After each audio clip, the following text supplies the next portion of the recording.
Hi, magandang umaga po, madaling araw po sa inyong lahat. Ako po ay nagbabalik for our first reading of the day. Kaso po baka hindi agad ma-upload. Kailangan pa namin lumabas para ma-upload because sira na naman po ang Sky cable, no? So ngayon po ay bibigyan po kayo namin ng first reading of the day today, no? Kamusta po kayong lahat? Sana po kayong lahat ay nasa mabuting kalagayan ngayong mga oras na ito. No, nagising na po ako at tinatawag na ako ng aking baraha. Alas 5 ng umaga. Mag 4:45 to be exact. Mag-aalas 5.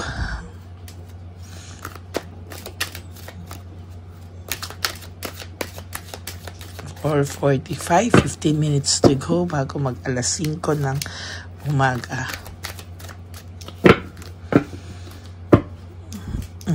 Hinahalo.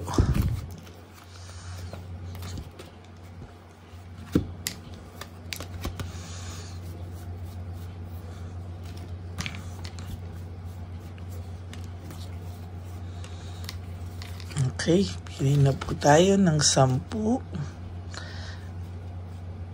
So, malasa pa.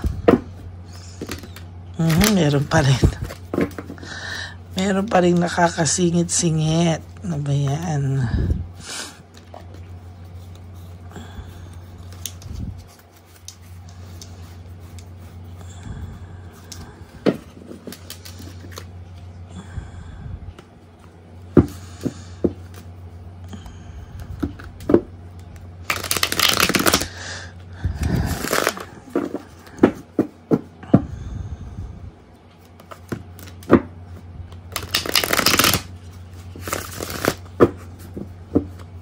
Pili na po tayo ng 10. 1, 2,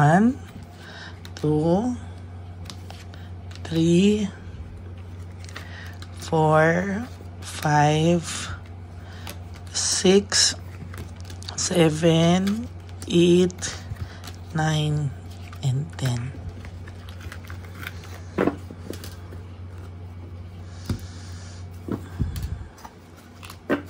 Huwag niyo pong i-skip ito dahil dito po tayo kumukuha ng koleksyon sa inyo, no?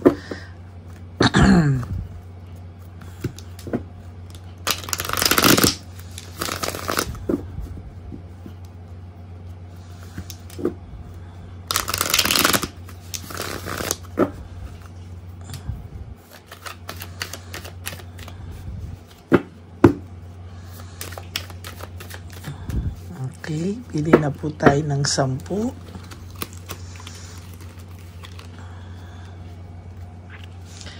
1, 2, 3, 4, 5, 6, 7, 8, 9, and 10.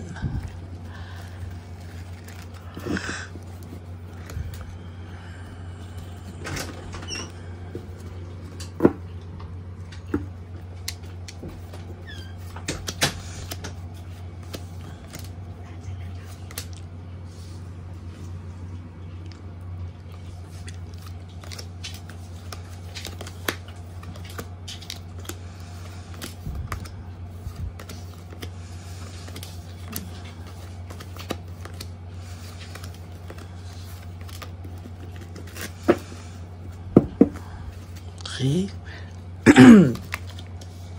Wow, there's victory and success for you, no? Kung akala mo po ikaw ay wala ng pag-asang makamove on sa lagay mo ngayon or wala ka ng pag-asa na makamove on, makamove forward sa buhay mo, nagkakamali ka po. You will always have success and victory, no? You just have to go on, move on. At tuloy-tuloy mo lang po yung ganyang pakiramdam, no? Na kahit na mabigat, talagang nag-go on ka sa buhay mo, nagmo-move on ka po sa buhay mo. magkakaroon ka po in the near future ng satisfaction. You have to take care of yourself. You have to save again. No? Luxury is emotional stability, satisfaction, victory, and success. Very, very powerful po sa inyo, no? Ang card na ito ngayon, ano? This is victory and success for you. Dahil po sa ginawa ng isang tao sa iyo or maybe ng person mo na very greedy, selfish, ay talagang ito po yung nag-push sa iyo, no, na mag-move on sa buhay mo, na talagang ayusin ang buhay mo. Wag ka na, syempre may mga times po talaga na talagang bumagsak ka, talagang nasaktan ka, talagang hindi mo alam ang gagawin mo. Pero isa daw po yan sa blessing sa iyo, no, na ibalik mo yung sarili mo sa dating ikaw. Ibalik mo yung sarili mo sa nung mga times na hindi mo pa siya kilala, no? Mag-ipon ka daw po kasi you are too giving, no? Talagang sobra ka nagbigay, wala ka pong naipon sa iyo. Lahat po ng suporta binigay mo sa taong to. Ayan, no? Masyado kang generous, masyado kang nag-share. Even sa buong kapamilyahan nito o kamag-anakan nito, pamilya nito, kamag-anakan nito, talaga daw nag-share ka, no? You have to go back to your own self again, no? Talagang hirap po sa nakikita ko po dito, talagang nagparaya ka talaga, nagbigay ka, bukas palad ka po talaga sa taong ito, no? Out of touch ka rin ngayon, parang pakiramdam mo talagang ubus na ubus ka, no? Pakiramdam mo ay kahit papano nasa id ka emotionally, mentally, financially, talagang nasa id ka, no? Kaya sa totoo lang po, sa nakikita ko ngayon, very, very,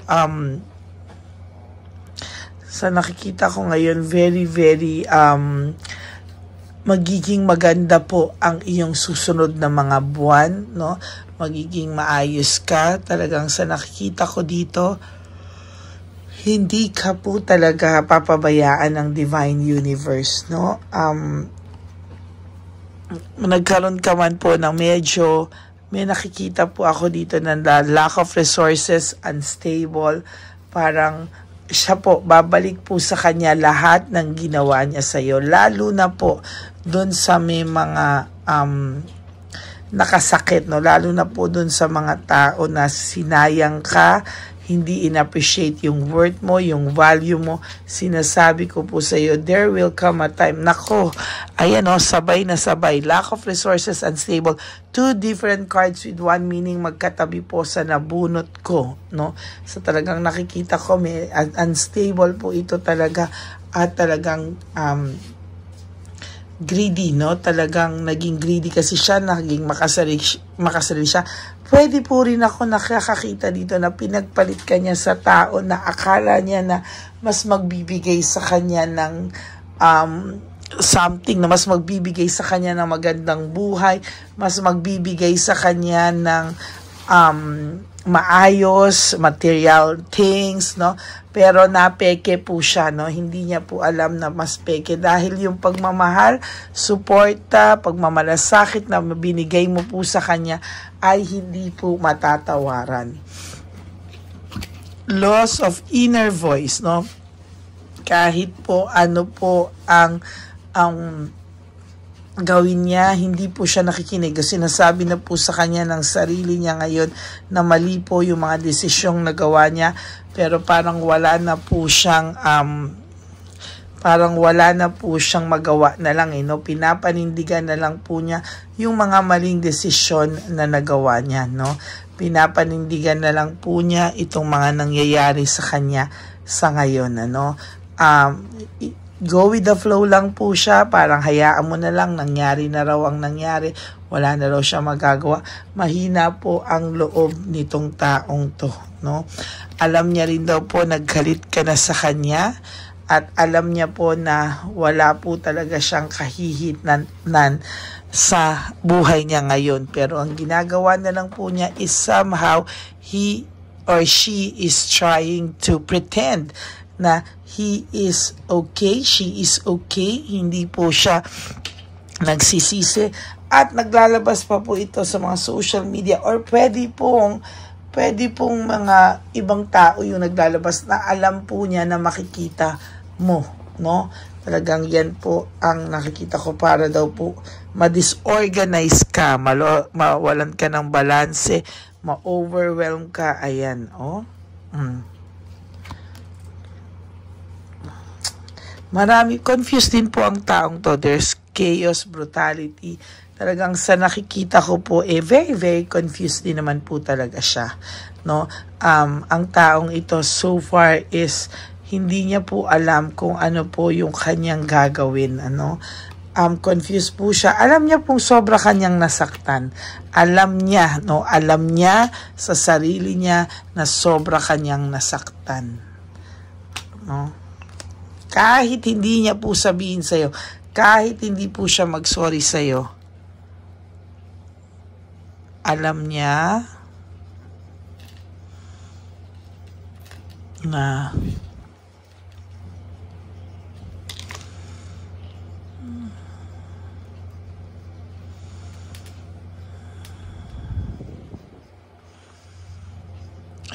sobra kanyang nasaktan at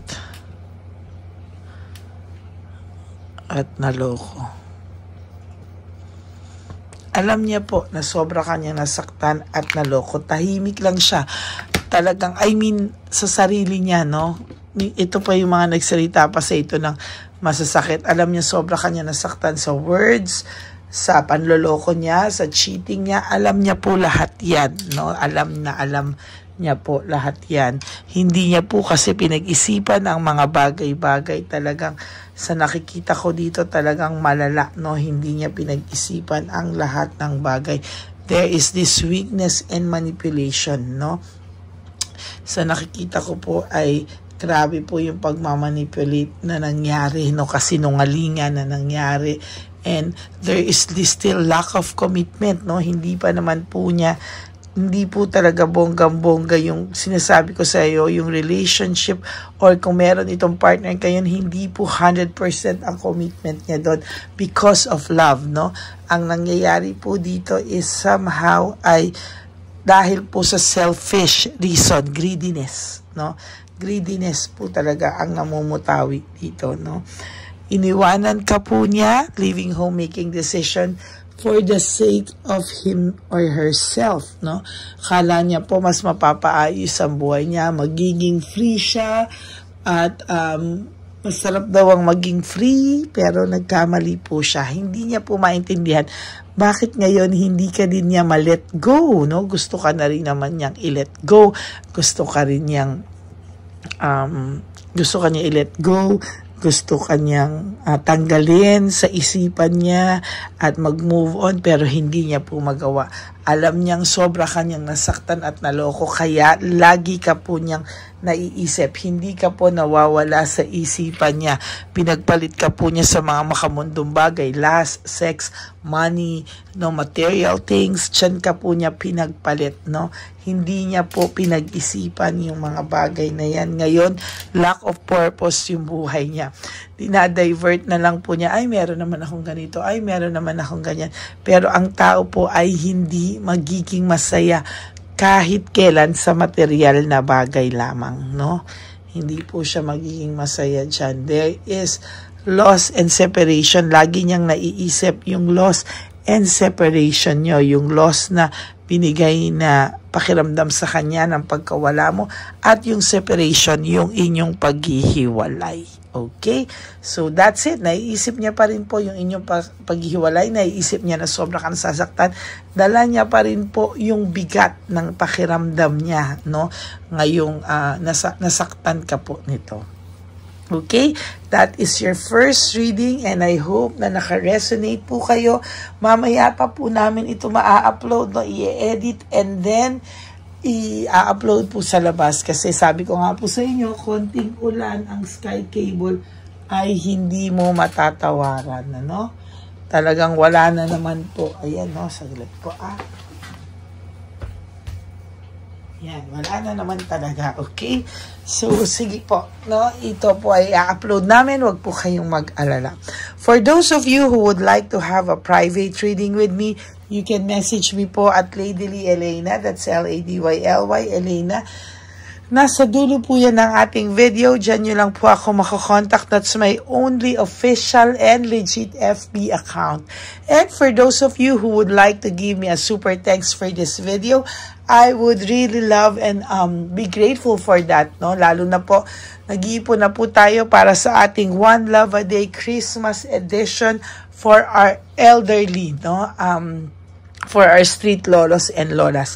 Maraming salamat po.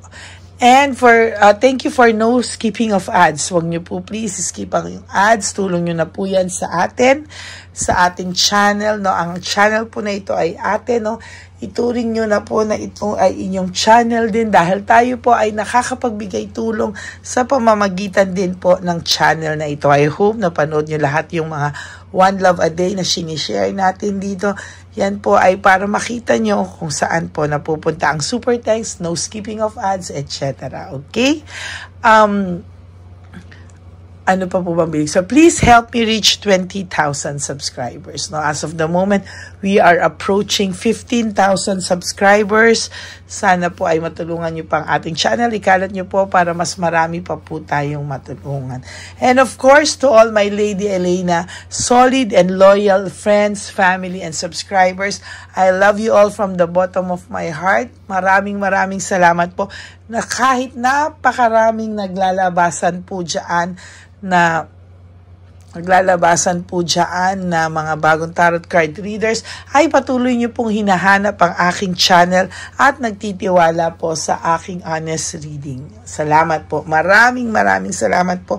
At palagi ko pong pangako sa inyo na bibigyan ko po kayo ng reading of the day kahit nasang panakong lupalop ng daigdig. Okay? Maraming salamat po sa inyong lahat.